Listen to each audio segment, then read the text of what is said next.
What's up, guys? Welcome to Gamma Bro Hulk Reviews. My name is DJ. We are on our fourth installment of the Bat Punk sessions, and we are going to discuss a couple more DC items, and I think you're going to like these two examples today. So I'm going to introduce you guys to PC, the Bat Punk himself. Here he is. What is happening, YouTube? The Bat Punk is back, and we are ready to yet again rock and roll with another Batman Toy Talk just for you. Now, last episode we discussed about the Tim Drake Robin, about the bookends. I think this time we should go from the yang to the yin. We discussed the two heroes. Now we should go to the Bat's main villain. But we're going to get into something that was created based off of three people. Jerry Mez. It was Bob Kane, of course. Our boy, Billy Finger. The thing with this villain is that in 1925 he was pretty much created based off the movie The Man Who Laughs, starring Conrad Veidt, a German actor. And he was the most major inspiration to this character, also known as the one and only Jack Napier. Maybe that could have been his real name. The Joker. 1989, Batman Toy Biz of the movie line, followed by 1990's Dark Knight collection of the Joker. This is something that I think should be really discussed about, and that is between the two different lines. Each one brings something to the table that the other one does not. When you take a look at both of these images, you could probably tell what I'm going to go with. First one being the Toy Biz line. You can't go wrong with this Joker. I mean, it's beautiful. I like the coloring. It literally looks like, when you look at the head sculpt, it looks literally just like the very sculpt that's in the museum scene. The way that they did the paint, the lips, all of it. But for Toy Biz, I always felt that they did something that was more comic book, cartoon accurate. When you take a look at this image, this is definitely 1980s Batman comic-esque, along with a little mixture of the superpowers, along with a little mixture of just the cartoon-esque. It brings everything out to the imagination. Classic design, all out through the suit. Then if you come over here to the Kenner line, he doesn't look cartoon, he doesn't look comic-esque, he looks movie-esque. So if anything, I would say Toy Biz brings the paint, the art, whereas the other art is the sculpt. Being close to movie accurate with that face just shy of. What lacks in movability for Kenner makes up for the sculpt.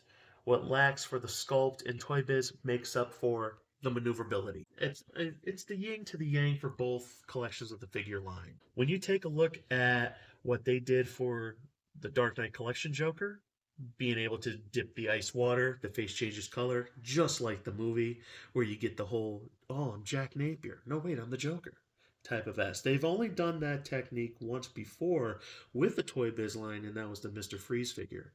So to bring it forth with the Joker, I mean, it just makes the logical sense. You gotta love for the Kenner line how they use the suit shoes. It's almost as if that they would pay homage to Cesar Romero's Joker in the 60s Batman, because he would wear the same colors between the maroon, the bright red.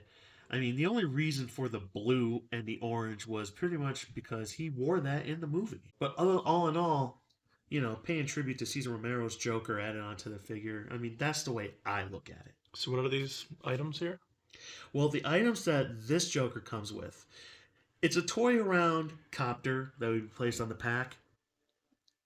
It's kind of interesting. It's almost as if like you're playing a little bit of a bad joke, considering the Joker falls from a helicopter from the movie. You know, and especially when it says escape from trouble. Okay, yeah, he would escape from trouble, but that's how he died. Now, for the Toy Biz, I thought this was kind of cool. It comes with a squirter. It's called the Squirting Orchid. Just like in the movie when he sprays the acid. You would suck up water through a vacuum part of the tube. Hook up the tube to the back of the Joker, and then once you squeeze the yellow compartment, out would come water, just like you see in the spray here. So you got the movie sculpt with what I think people of the Batman 89 fans would like to call the Batwing Slayer, with the extended gun. And then you have, for the Toy Biz line, the Squirting Orchid that would shoot out the acid. So what color do you like better between the two? Honestly, I love the Kenner color. I think the color of it pops. I think the whole look of this figure gives more of the Joker. When you look at the Toy Biz line, it's supposed to show like he's got more tassels, but it's just a regular suit jacket. It doesn't take away from the Joker, don't get me wrong. I love the fact that they gave him his hat, his traditional hat. I'm trying to understand the long walking stick. Yeah. I don't know why you would like. He did have the cane in the movie. I give him that, but to give him the walking stick, I think it played around to choices. Once again, as you can see, there is the accurate line between like the superpowers Batman that we were talking about in the first episode Yep. to all the others. Now this is always great. The newspaper Gotham Globes. You would cut these out. They would just be just like the tickets that you would see for the G.I. Joe carded figures that does like a description. This one would give you a full news article, just like you would see throughout the Batman 89 movie of the newspaper article. Kenner, oh god, the Dark Knight collection.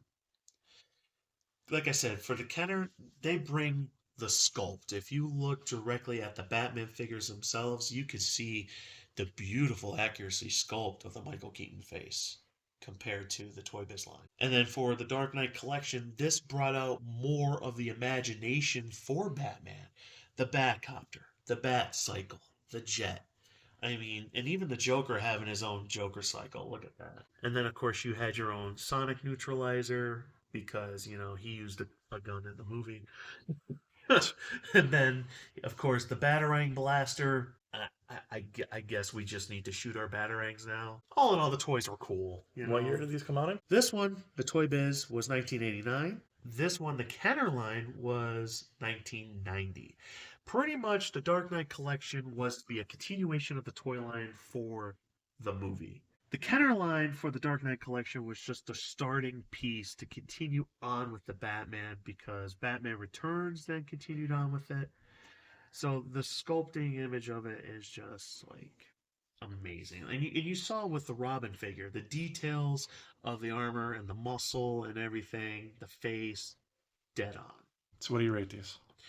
The Kenner line, sculpt-wise, the color, everything, I give it a solid 9.5.